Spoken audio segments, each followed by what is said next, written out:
ముందుగా వీడియో చూస్తున్న వాళ్ళందరికీ శ్రావణ మాస శుభాకాంక్షలు. ఇదైతే మా ఇంటి డెకరేషన్ అనమాట. చూడండి ఫ్లవర్స్తో ఎంత చక్కగా డెకరేట్ చేసామో మా ఇంటిని. ఆ బ్యాక్గ్రౌండ్ని ఇప్పుడు ఇదంతా ఎలా చేసామో ఒక చిన్న వీడియోలో మీకు నేర్పిస్తాను.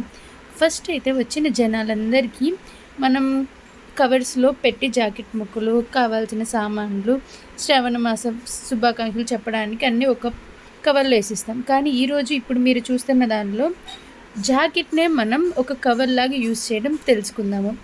సింపుల్గా రెండు వైపులా గాజులు పెట్టి ఏమేమి సామాన్లు మనం ఇవ్వాలనుకుంటామో అవన్నీ దీంట్లోకి ఇలా పెడతాము.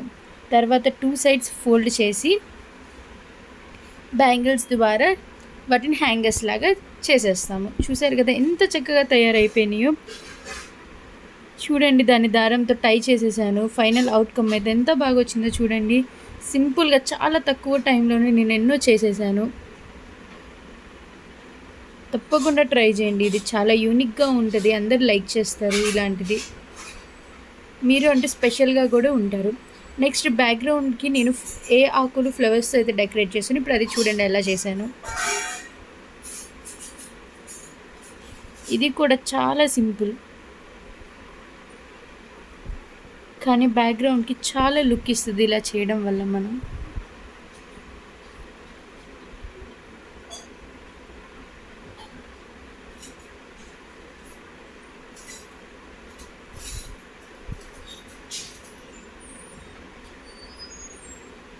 చూసారు కదా ఎంత ఫాస్ట్గా అయిపోయిందో. పిన్ కొట్టేస్తే ఇప్పుడు అయిపోయింది.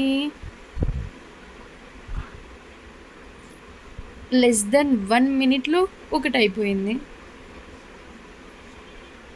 సో ఇదే గైస్ టుడేకి. సో అందరు ట్రై చేయండి.